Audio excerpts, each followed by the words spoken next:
Coming up on the Believe in Jets podcast, the Jets reported to training camp. They're back. Football's back, baby. Well, everyone but one person, and that's Haason Reddick. It's making big news. I talked to Antwan Staley from the New York Daily News. I talked to Dianna Russini, who's obviously the senior NFL reporter from The Athletic and has really good insight. Talked to Joe Douglas yesterday. And so she gave me her insights on what's happening with the New York Jets. Antwan gave me his insight on what's happening with Haason Reddick and the whole Aaron Rodgers situation, of course, as he comes back from Egypt. So a lot to cover on the latest episode of Believe in Jets. Stay tuned. Welcome back to the Believe in Jets podcast, a New York Jets podcast on the Believe Podcast Network. My name is Rami Lavi. I am your host. And today, the New York Jets have reported to training camp. Football is officially back, as all the Jets, but one, reported to training camp. And of course, that's Haason Reddick, which we'll get into in a little bit. But before we talk about Haason Reddick, because honestly, if you're a Jets fan who's been living under a rock, then maybe you didn't know that Haason Reddick was not going to report. But this came as maybe the least surprising news to anyone, that everyone knew Haason Reddick was not going to report to training camp. And we'll talk a little bit about that a little bit later, as I did speak to a couple of people, including Antwan Staley, who we had on the podcast, and Dianna Russini, who is obviously the senior NFL reporter for The Athletic. And obviously she broke the huge Jets story last year, and she knows that organization better than anyone. And that's Dianna Russini. I spoke to her at WFAN this morning. So I think, those two, we'll talk about what she has to say about Haason Reddick and a lot of other things. I want to start, though, with someone who did show up, and that is Aaron Rodgers. And Aaron Rodgers showed up wearing, of course, his Egypt t-shirt as just a nod to the fan base, a tip of the cap to the entire organization, and kind of a middle finger up to the media, because that's what Aaron Rodgers does. A giant FU to everyone. I play by my own rules. I do whatever I want. I don't need to follow the rest of the rules that you guys discuss or feel the need to, talk about. No, I do what I want to do. I'm Aaron Rodgers. Everyone else can suck it. And so in doing so, he showed up. He wore the Egypt shirt. It wasn't over the top. It didn't say like Egypt trip 2024 on it, but it was a shirt that had like a little Egyptian thing in it. So it was kind of like a nod. So it's kind of, again, like everything Aaron Rodgers does, like we talked about with Antwan last week, with him saying, I don't know, I think, Devontae Adams, it would be fun to play with him again. Everything he does is kind of to just get you to think, is he saying that? Is he not saying that? What exactly is he saying? Is he trying to send a message? It's always trying to make people pause and think, oh, this guy's really smart. This guy's saying something he doesn't mean. And it always gives him plausible deniability at the end of it. So that's what Aaron Rodgers does. And by the way, I think it's kind of funny. And you know what? The same Jets fans, myself included, and same Jets media, myself included, who were mad at Aaron Rodgers for leaving and going to freaking Egypt when he could have changed it. Guess what? We're the same ones who can now laugh and say, haha, Aaron Rodgers making a joke, making fun of himself, making fun of us. Anyway, that is the Aaron Rodgers situation right now with the New York Jets. But he was on the Pardon My Take podcast, and I personally love Pardon My Take. I think they are as funny as anything. They are fantastic content. If you're a sports fan, you should be watching them because it's entertaining. That's it. At the end of the day, that's what this is.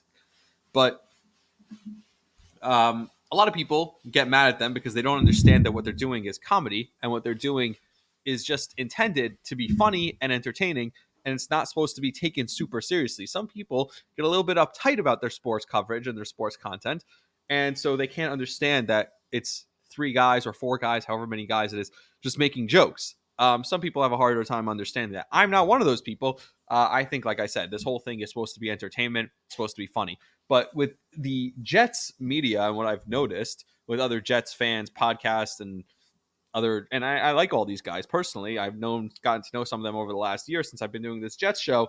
They take themselves very seriously and they take the Jets very seriously, which is fine. That's not my personal style. I think it's all entertainment. I think this should be entertainment. Just like watching the Jets itself should be entertainment. I think listening to a Jets podcast should be entertainment. I don't, while I want to give you the information and I want to be honest in my opinion, and I want to share what my thoughts are about the New York Jets, I'm also not going to come on here and take myself or the content way too seriously, because I don't think that's good content. I don't think that's entertaining.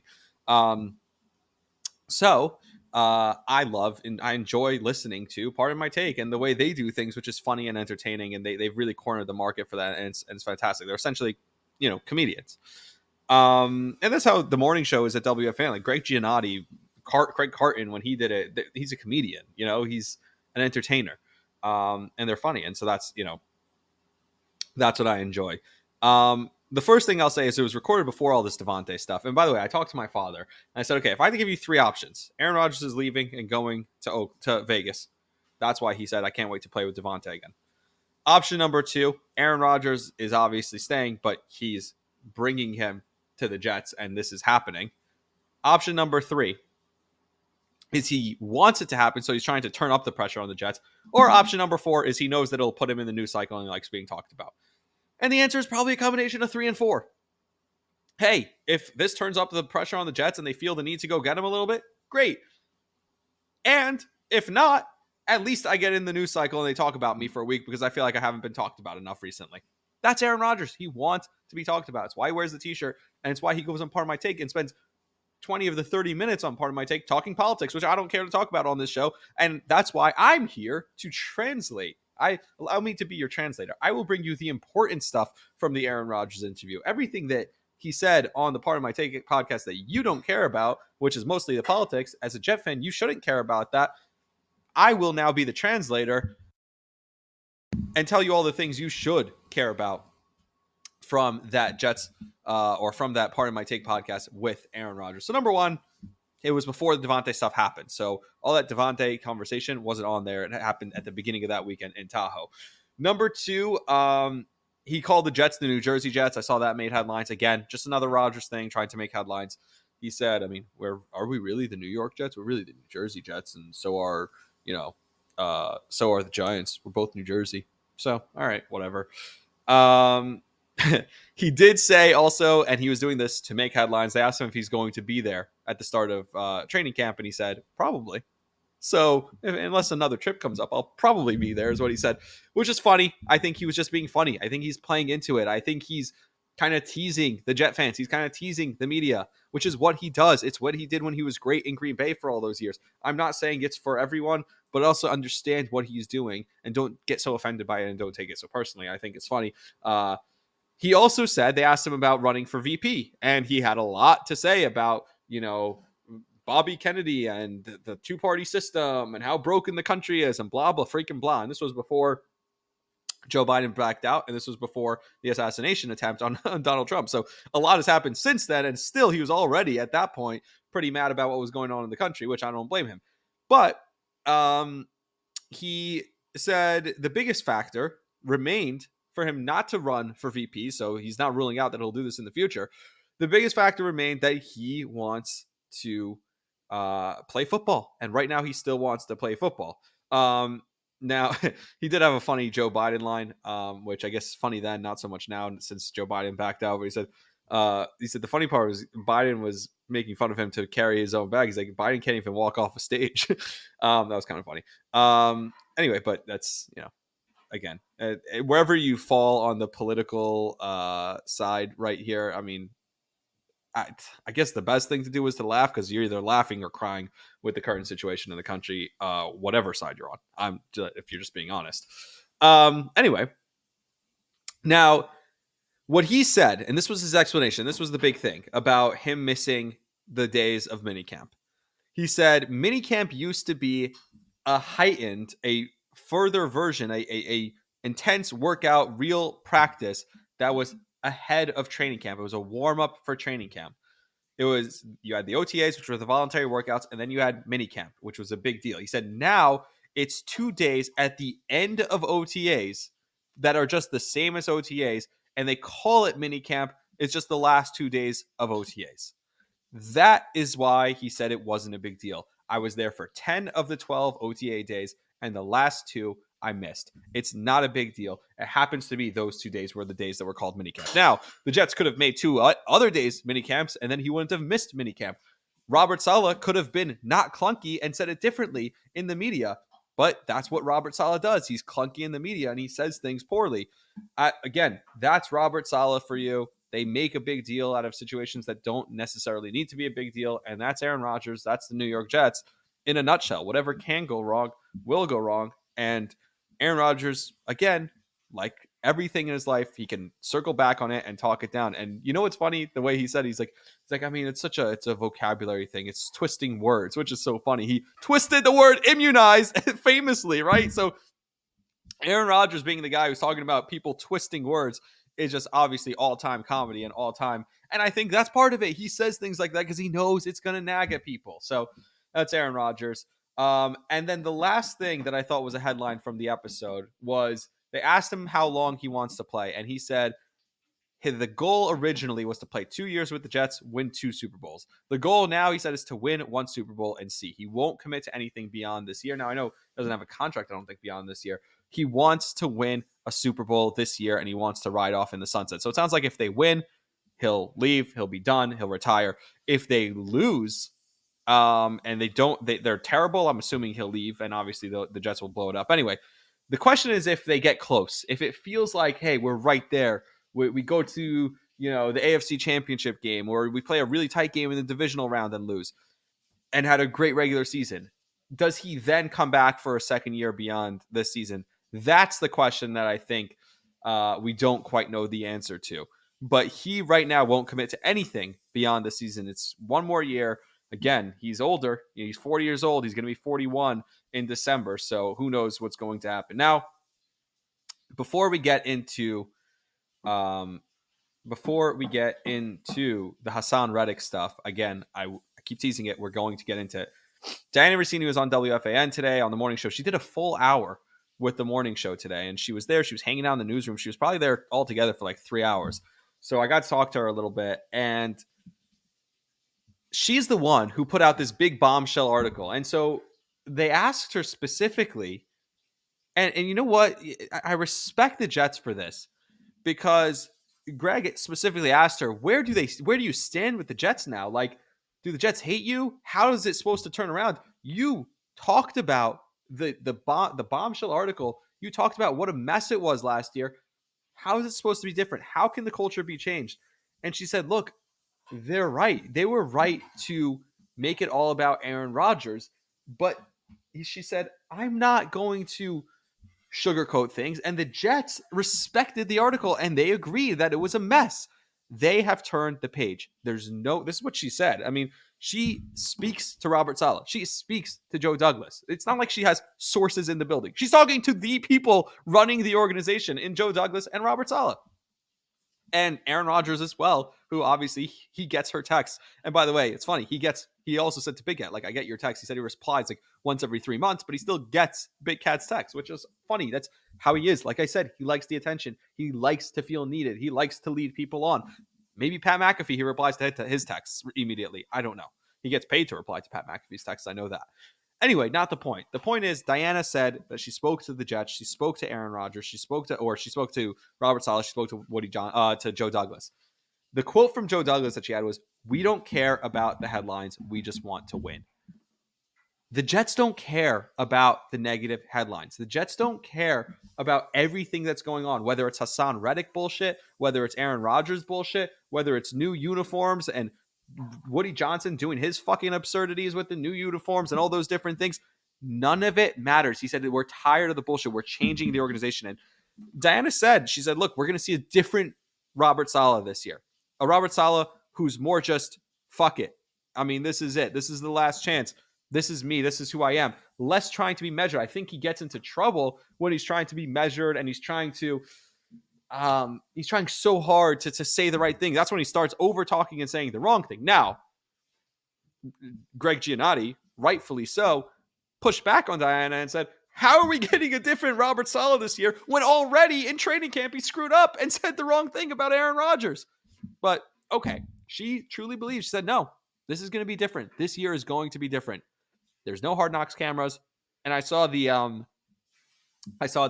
headline that Antwan wrote in the Daily News. I don't know who writes the headlines, but the headline in the Daily News today was soft knocks. Like, this is the do-over.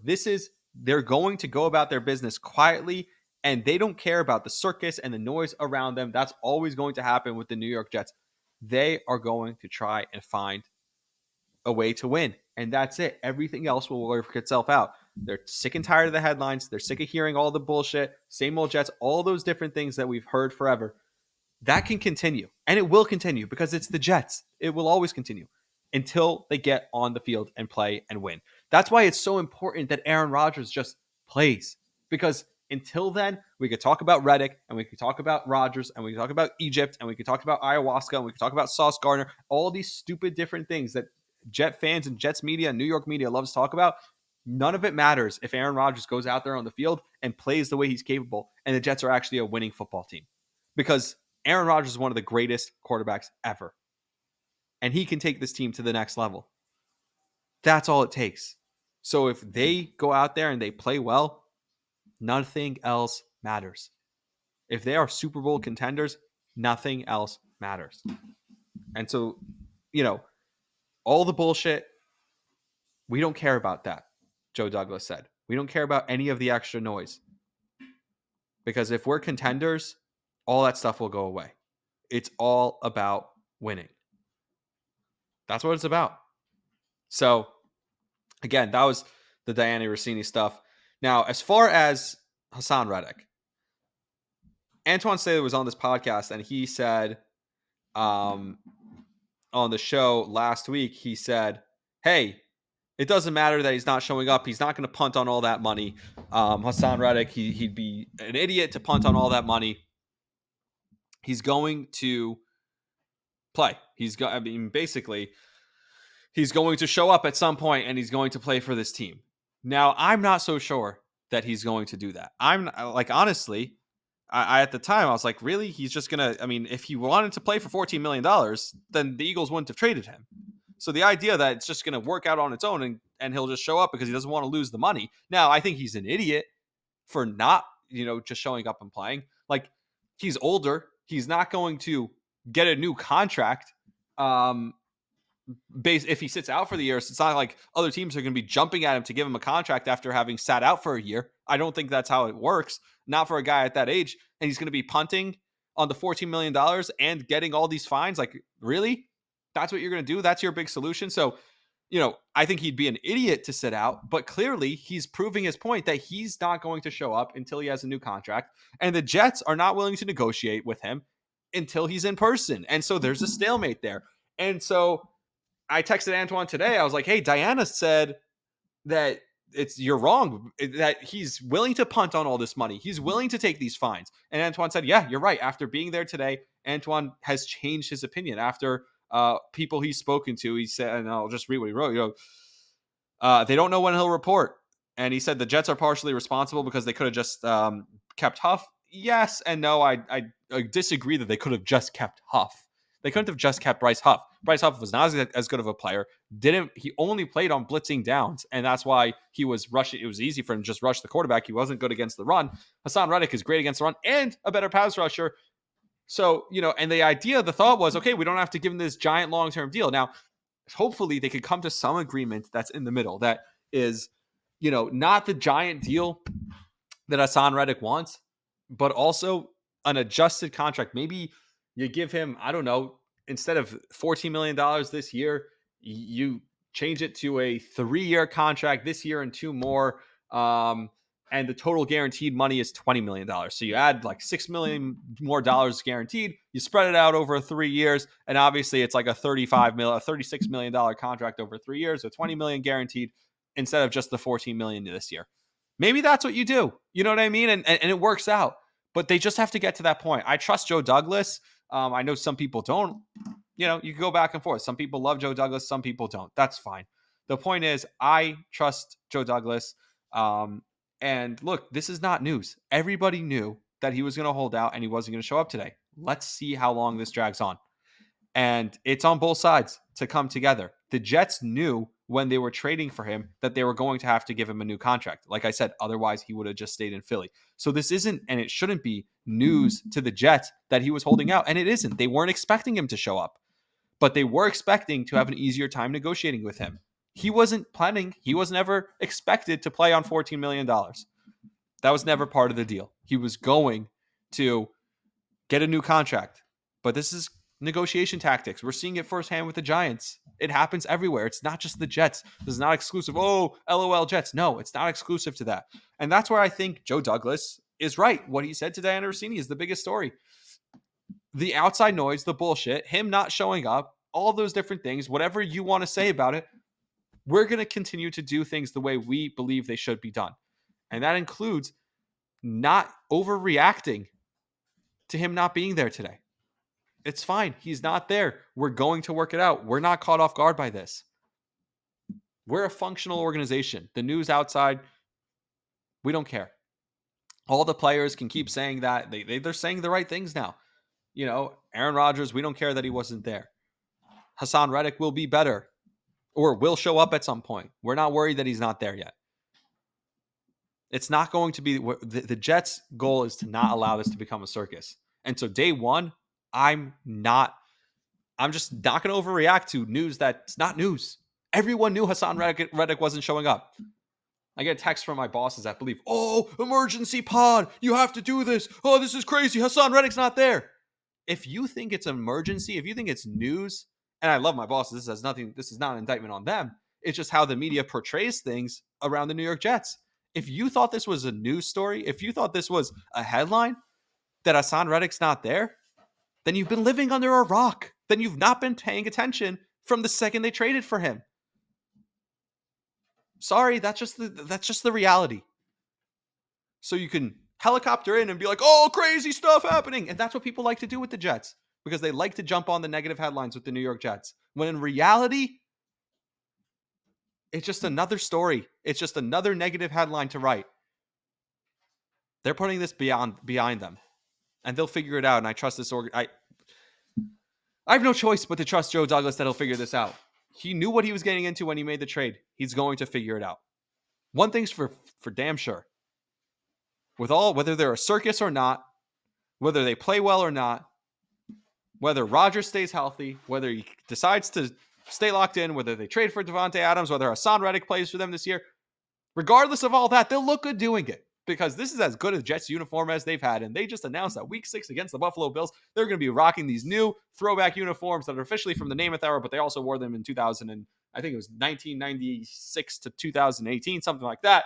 So they're not new throwbacks. They're actually the ones that I've been begging Bilal to send me a jersey of. So Bilal's going to, he better send me that jersey because now that's their throwback jersey as well. So I'm pretty excited about that. So regardless, they'll look good doing it. Whatever they do, they're going to look good doing it because these new uniforms are fucking awesome. So that's going to do it for me. Like, subscribe, share the podcast. Again, not to lash out at people who don't know the Jets organization, but you just don't know. I'm sorry. You don't know.